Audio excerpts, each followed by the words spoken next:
Take you now back to our top story tonight. That's the murder of notorious former Cape Town gang leader Rashied Staggie, gunned down in Salt River, in the same area where his brother Rashaad was in fact killed all the way in 1996.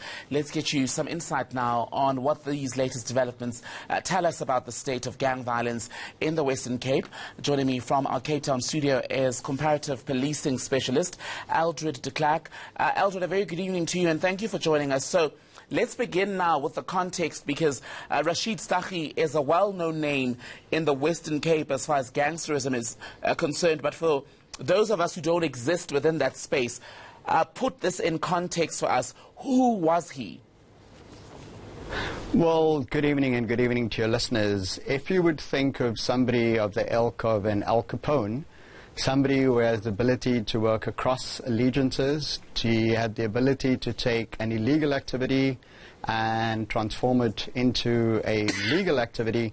This was Rashied Stuckey. He also had a propensity for violence and using violence strategically to get what he wanted. He was the twin brother of Rashaad Stuckey, who 23 years ago was gunned down, as you said, and set alight in the very street that he unfortunately lost his life. And our condolences go to him, to his family, and to his loved ones. And of course, the Staggie brothers were involved in crime for decades.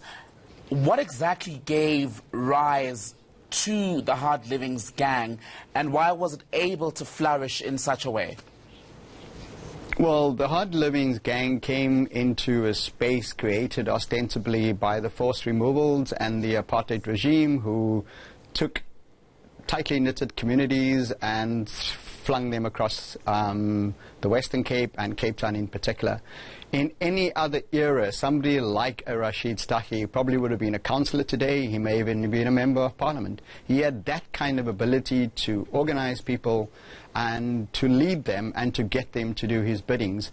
So they came into a space where people were vulnerable, they were disconnected, and they took that space and they took control of it. And in the end, they actually governed entire neighborhoods.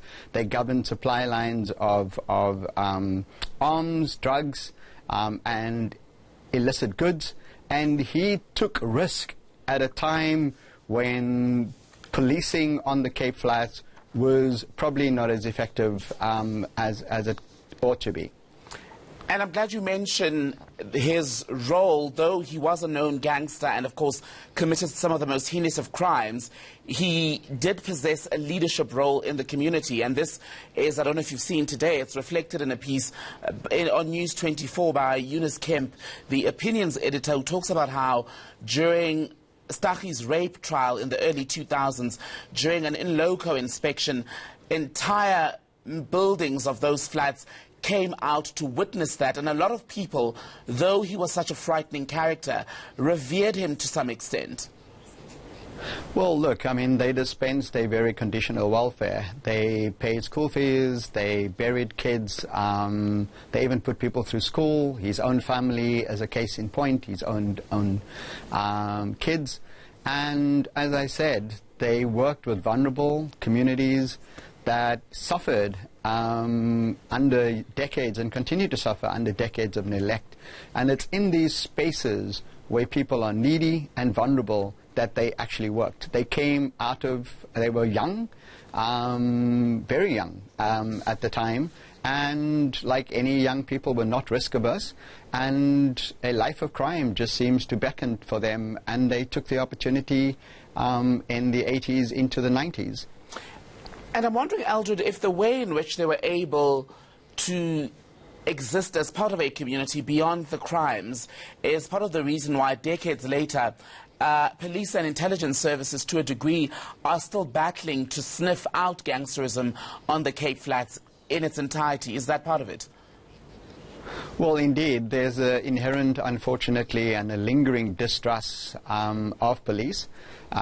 People have accused police officers, unfortunately, not only of being in disarray, and various units, whether it's at a station or provincial level, working on similar or the same case and not knowing about it and not tying their cases up, but people have continuously accused, and various pieces of evidence exist for single or multiple police officers being complicit, and working with organized crime to undermine efforts of good police officers to actually investigate these cases successfully and to seek successful prosecution. So we've seen Operation Recoil in 96, 97, I think it was, and then later Operation Good Hope, that had saturated policing operations much like we have today on the Cape Flats, but again continuously undermined as these criminal entities and people like Rasheed and others seems to be one step ahead of the police all the time.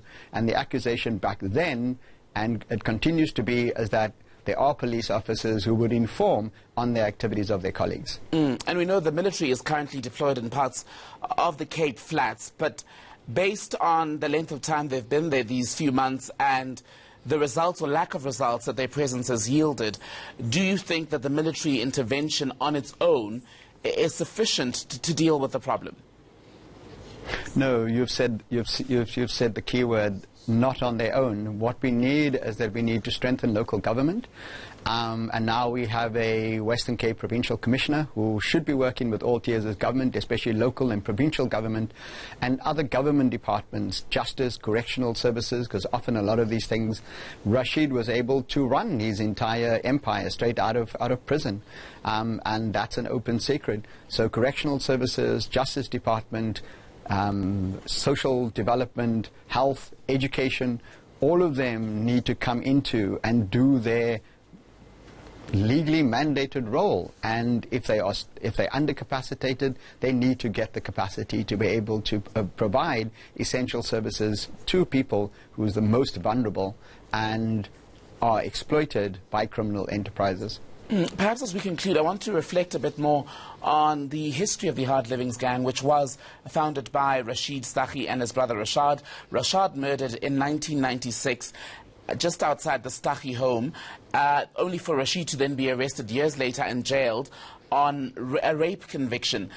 How were they able to keep, well, the one Stuckey, the surviving Stuckey, Rasheed, how was he able to keep that grip on power during his imprisonment, as you suggested he was able to do? And how powerful are the Hard Livings today? Do they still exist to a degree? Yes, they do, and they are often represented through poxy gangs. Remember, Rasheed was also a co-founder of CORE, which is called Community Outreach, where a lot of, under the threat of being both persecuted and killed back then in the late 90s, they came together as gang leaders and said that what they're going to start doing is start going legit, so as we say. And in later life, it was suggested that he had found God and made his peace with his past life. The Hard Livings, the very names suggest the genesis of a gang like the Hard Livings. So if we are struggling together, we find strength, we find resolve, we find organization, and we find profit in joining up our efforts. I grew up in an area known as the Boerkaap, and we had the Junkie Funky Kids come from there. And these were just corner street gangs. Young people got together. They seemed to benefit from a life of crime and grew as these communities got displaced into areas where finding a new family and making that family blood in, blood out. So once you're part of the family, to leave the family, this is the gang, it is the hardest thing to do. You pay with your life or somebody else pays the price for you. You often get initiated into the gang by spilling somebody's blood or doing something that puts you at risk and provides the gang with an opportunity to have leverage over you. This consolidates a group of people who have the same resolve and benefit in different ways, but benefit nonetheless. So when you bring home money to your family and you say, Mom, here's 200 Rand, here's 100 Rand, your parents who have nothing is often not at the position to ask, where did you get the money? All they say is thank you, and they go and feed their family. It's in that space that the Hard Livings took their plight and said, we will turn this into profit. And just Rasheed and Staggie this Rashied Staggie had the ability to organize people and to inspire and to lead them. Very quickly then for me, Eldred, fear tonight that Staggie's murder will spark retaliatory violence. How real is that threat? It's always real. Unfortunately, a hit on somebody who is as well known, as notorious, somebody who's throughout his criminal career has used violence strategically to leverage his own position of power and that of the gang, a hit on him actually says that no one is untouchable, and that whether it's from the inside of the gang, from a proxy gang or a rival gang, there's bound to be some element of retaliation. It may not happen over the festive season, it may happen into the new year. Often nobody would know when it's coming. What we can be assured is that reverberations will be felt. Eldred de Klerk from the Africa Centre for Security and Intelligence Practice, thank you so much for joining us from our Cape Town studios.